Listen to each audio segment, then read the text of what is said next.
If you enjoy these videos and would like to support me, TE, and also get some behind the scenes content, please consider joining Patreon. I didn't see you there, it's me, Thomas Edward, also known as TE. I'm just here with Vivian, the Rover BRM, on a rainy Saturday day. It's a week before Christmas. And we're going to do the water jets, the washer jets. And one sort of works, but not very well. So we're going to pull the pipe off and start at the bottom here on this pipe, what comes from the bottle up to the first bit, the junction, and see what we can do. But you can see it's raining, so we just thought we'd get a job done in the rain, you see. Dedication with tears. Go on. Yeah, oh yes, yeah, big, yeah, lots of water.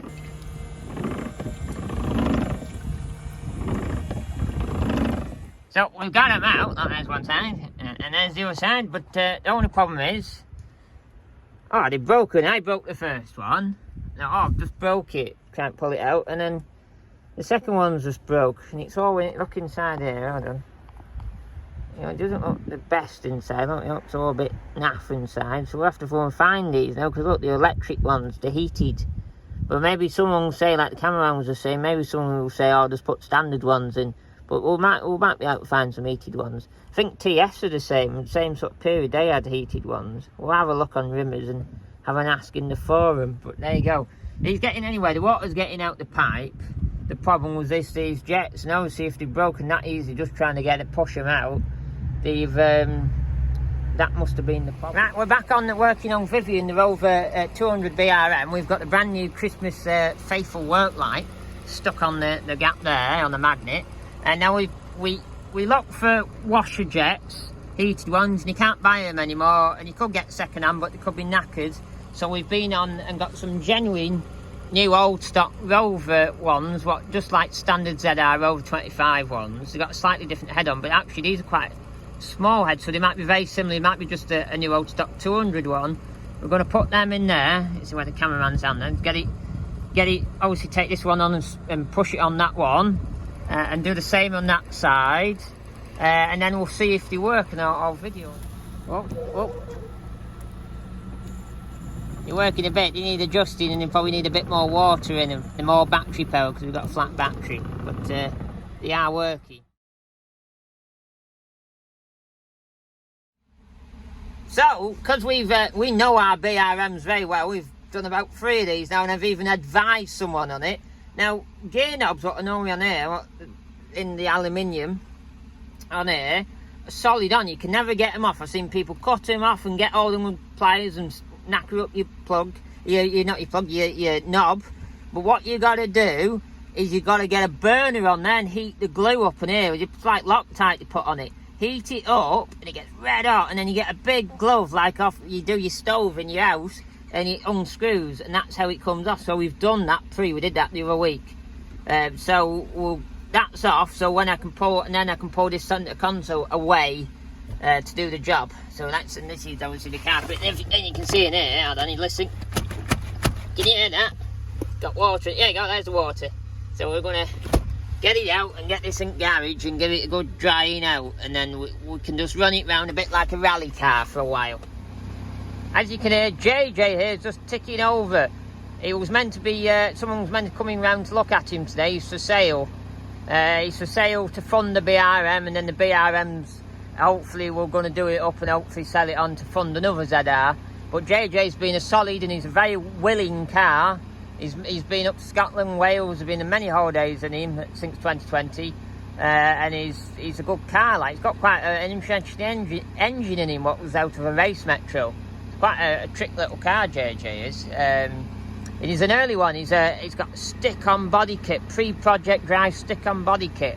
Quite rare to see on a ZR now. You don't see them. He's a 52, but he's just on the cusp of pre-project drive and going into the new era of Rover when they went a bit crap. Crap build quality. But he's good. He's even got a rear rubber around his rear windscreen. It's the early features. But anyway, he's just ticking over in the background. Keep his batteries charged up. Also, I've never had the seats like this in the back since we've owned it, because it's always been down with all the spare parts in it, so they look not bad condition actually. Still quite, looks like they've never been sat in. They look non-shiny, what leather should be. You know, when leather's really well looked after, it's non-shiny, and when it's well used, it's shiny. there's a bit of moisture, as you can see, but that's another story. Right, so I'm going to get on. Now, I'm not going to do a step-by-step guide. I'm just going to do it as I want to. If you want to see a step-by-step guide, go and check out Rover Joe. He does everything out, take all the seats out. But pretty much, on these, you've just got a, what torque is it? It's a T50 torque. I've got the enemy impact wrench, and there's 4 bolts either side of the seats, and then you take off the seat belt seat underneath, plug underneath. And then we'll take both fronts out, and then I'll move on to take backs out, and then I'll take console. I'll just do it in the order I want to do it in. And Bob's your uncle, and as we go along, you'll see it get slowly emptier and emptier. There you go, there's first seat out. Comes out dead easy with the impact gun. And actually, these plugs, I've never took one of these out. These are more easier than the later ZR ones that are right pain. You got to get a screwdriver to pull them out. These, not just pop out. Proper engineering, you see. Oh, it's even got rear heaters, it's like a BMW. Wow, it's posh. Right, let's get on and get that one out. There you go, that's both seats out. There's passenger seat out. You can tell how wet it is on this side compared to the other side. It's very dry on the other side, but this side's a lot wetter. Now I'm going to take back seats out. I've just took the bottom end of the seat belt off here. It goes down here. I might just take the other one off on the other side now. Then I move to the back seats. And there's 3 10mm along there. Bench comes out. There's I think is it 11 or 13 on the back, what loosens the back bit, and then we'll pull them out. Can't beat using genuine snap-on 80-tooth quarter drive ratchet and extension, but ignore the socket. What's genuine US Pro? I need to get a socket really, but it's a deep, quick access sockets that I have on top of my toolbox. You'll see that in a past toolbox video. Right, for 20 minutes, I've just put up a fight with something what doesn't normally put up a fight. This 13mm here, you don't normally need to take it out fully like this. You just loosen it, and this little bar here comes back. But it's had so much water in, and it's got factory Loctite, and it was so tight I had to fully pull it out and then bang this back. Now, you should really pull the bottom up first before you pull them out, but I always find it easier to pull them out so you can get your hands down the back of this and pull it up.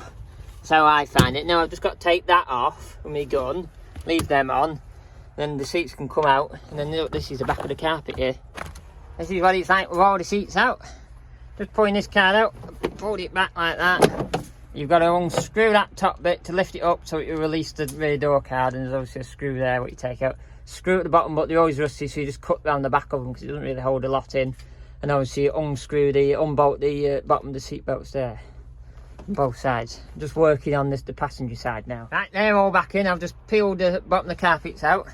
Didn't have to cut them, I just peeled them back. There was a little screw underneath there I forgot about, but they both peeled back at the back now. Now I've got to run down to it. I'm obviously going to take this off next, and then take the console out, and then take them out, but that one's out.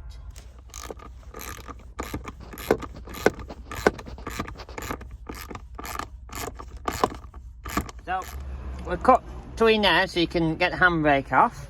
Obviously took the console off, took the centre console off, screw, take the back of the radio out, take all your switches off the top. Obviously we took the knob off and your window switch and Bob's your uncle, and it comes out. So that's all out. Now we're gonna just pull that plastic thing off over there, and then it should all peel back, and then we're gonna pump it out of water. Right, I just had to get on with it because light's against us. You won't be able to see because smartphone's really good with all that. It's all out, solid floor plan, it's looking solid. But look here, this is all the wet side. Look at that, ripping out. We'd have to be careful because it was ripping carpet because it's so heavy. So the cameraman's just, there you go, it's out.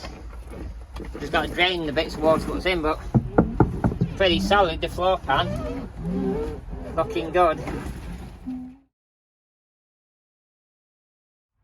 So I haven't filmed anything since I took the carpet out because it went dark. We went in for a couple of things from Nosebag, but we've just putting it back together just without a carpet, so it's like race car. So we've got the centre console back in, that's been put back in, rear seats have been put in, and we've just got the driver's ones put back in now. And plug it up, and then we'll just run it round without carpeting for a while, until we drain it out and find out where this leak's coming from. We're going to we don't want to take the headlining down and have a good. That's the next task, is take it down and find out where the leak's coming from. Unless it's either it might be coming through a seal, but we think it's coming through the roof, as we know, because it's a bit rotten up there. We're just using the lights of the cars, if you can hear me. But this is the full carpet in its all its glory outside. You can see where it's faded like they always do. You can see where the mats have been, or the seats have been, what made it still red, and the console. Then we've got to get this back to the house and dry it out, and obviously it's full of water in there, so it weighs a ton. But we've got three of us here, so 3 manpower should be able to shift it. So there you go, and the BRM is finished. Well, for today anyway. That's we'll move on to the next project next.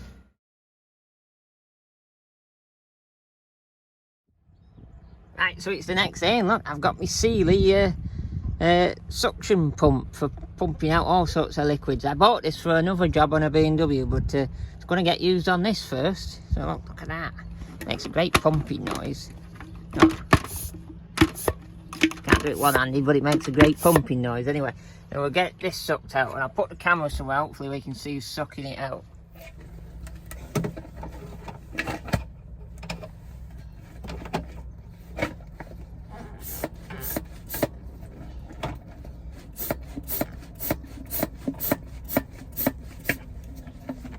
Can't get hold of it, keeps slipping out my knees. It's working though, it's going in. I got 2 different pipes on this. I've got the narrower pipe. Oh, it's spat it off. I've got 2. I was going to say I've got 2 different pipes. I've got a narrower pipe like this and a bigger pipe.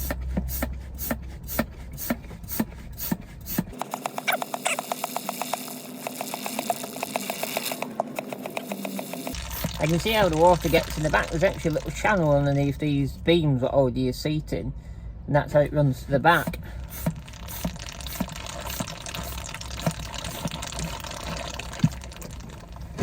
Get in there.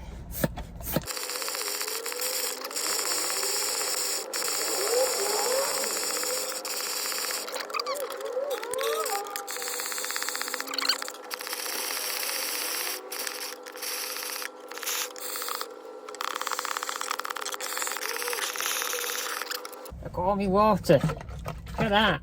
That's all come out the bottom of the passenger wow on the Rover 200 BRM Cord Vivian. Look at that. Now it will probably come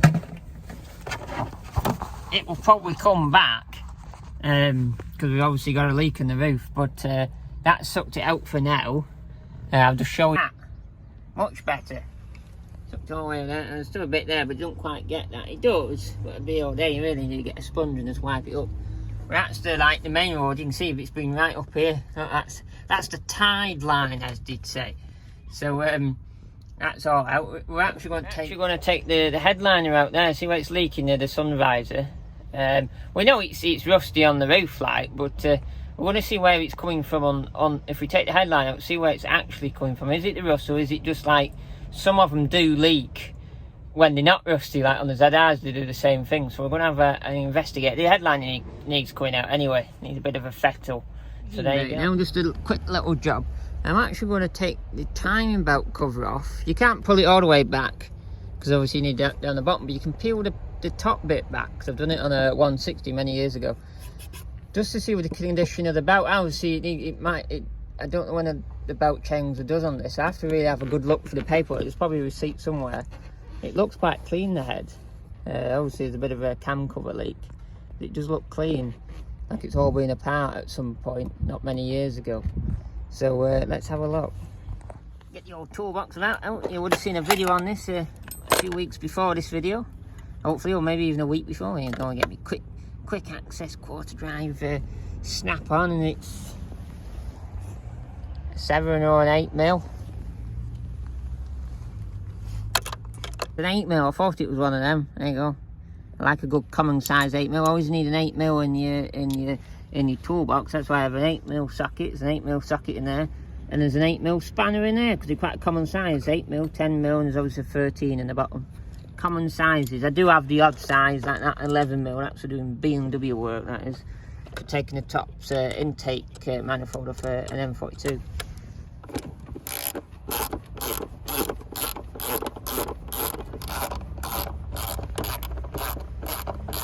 To go for my short tobacco drive in the bottom of the end because it needed a smaller socket. There you go, we'll just peel it back. Let's have a look in here.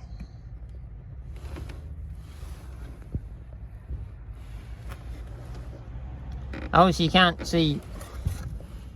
I just have to get a torch down there and look on the back of the belt. Because obviously you can't really tell from the top. You need to look on the back of it. You probably can't tell, but I can't hold it and not show the torch at the same time, but in there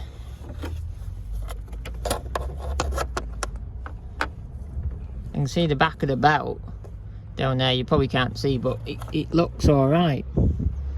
Doesn't look bad actually, it looks quite new. There's no cracks in it. So this might have had a belt not that long ago. Looks alright. Obviously you can't tell, you have to spin the engine over and see below and below. This was just a quick look to see if I could see anything, and it looks alright. Doesn't look cracked at all. So it might have had one and it's not got any paperwork, or I can't find the paperwork to it. Because the worry was, we got this car cheap because I couldn't find at the time any service history of the belts and the VV seat belt being done, but it looks alright. Doesn't look bad. So there you go. If you enjoyed it, what are we on, part 3 of the Rover 200 BRM rebuild back to the road, and hopefully get to Pride of Longbridge in Birmingham in April, whenever they give us the date. They always don't give you dates at last minute. It's always quite an odd one. Anyway, so if you enjoy all that, make sure you give us a like and a subscribe and a comment below. And as also, I'm going to make a new tier on Patreon so you can support this very BRM on its road to get him back on the road, because we need all the support we can get with this car. And obviously, next time you'll see us in part 4, we'll rebuild the front end. So new wing, new crash bar on the front, new headlamp, all sorts of stuff like that. And hopefully with stainless steel bolts maybe to fit it all back together, so it can come back and get it can come back off again if it needs to be in the future for whoever owns it then. Because the plan is we're going to do it up, get it back on the road, save another Rover back on the road, and then we're going to hand it to someone else, another enthusiast, to carry on its road. Well, we're not owners. We're just custodians of cars, and then we hand them on to other people along the way. So Vivian, this Rover BRM behind us, will be eventually in someone else's hands, but for now TE here is going to make it better and good again, and then after that part 5 will be hopefully pre-MOT inspection with our friend Paddy. It does need a bit of welding. It needs a real wheel well in the back, and it needs a bit of sill welding, but not much from what we can see. There might be more hiding underneath when we put it on a ramp, but it looks clean, and also we know the floor pans are solid. And then hopefully after that we'll be driving down to Pride of Longbridge with a for sale sign in the back, something like that. Or we might decide, oh, it's a good car, this, we'll keep this. We don't know, but with the plan is we want to get rid of it. Not get rid of it in a bad way, just we want to move it on. We've rescued it, and now we're going to do it up and move it on, and not scrap it like everyone said I was going to scrap it. I got a right backstabbing on that, but that's another story. So anyway, if you enjoyed it, make sure to click that big bell. Ding!